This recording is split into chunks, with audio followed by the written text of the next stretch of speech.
Hi, Mike May once again from Rain Corporation, National Sales Manager for DJ and Retail Products. Nice to be here at Pro Sound and Stage Lighting.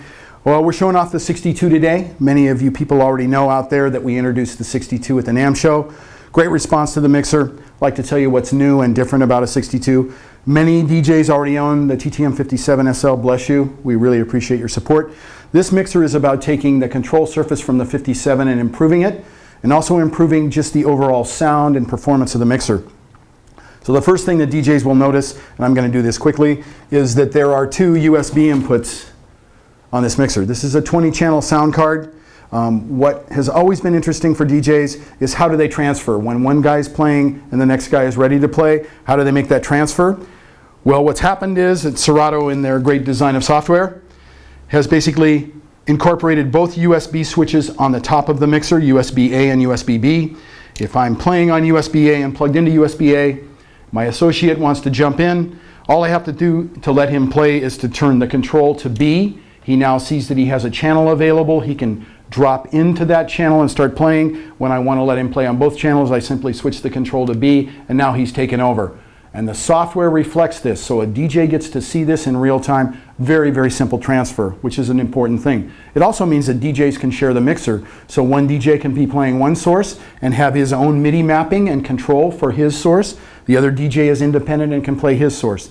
That's very cool for DJs who want to do combinations. The other nice new things about the mixer are its layout. So what we learned in the 68, our 4-channel mixer, is that DJs wanted to have easy access for looping and queuing. So the looping control for Scratch Live is available for the left deck and the right deck. The strips are here and here. And you simply operate it by switching between manual and auto mode. Most DJs already know and are familiar with in Scratch Live.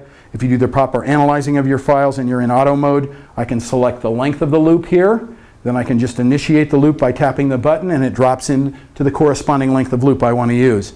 There's loop roll features, so I can actually hold the control down and change this control and change the length of the loop in real time, and then the playback head jumps back into the track where it should be. So those are very, very nice controls and easy to operate.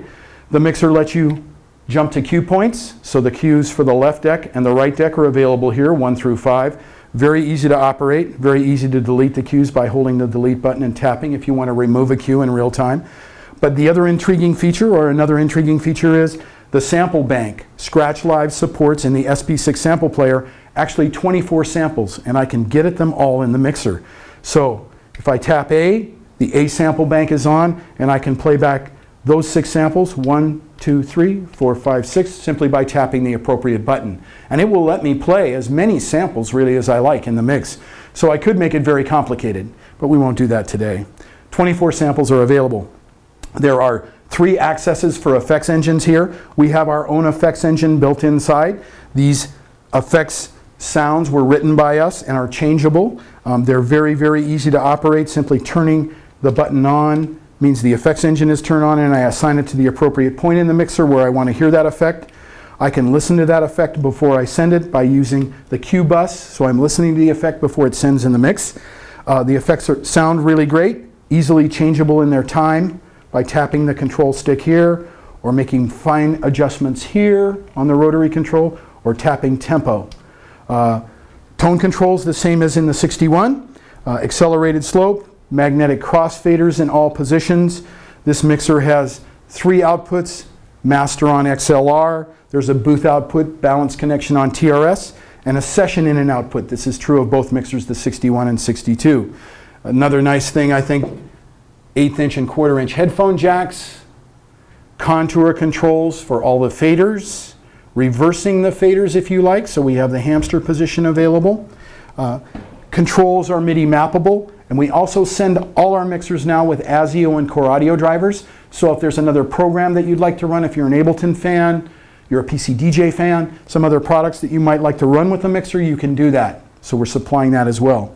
Other questions can be answered by the Able staff here at Pro Sound and Stage Lighting. Take a look at the mixer. We know you'll enjoy it. It's the next stage. Thanks so much.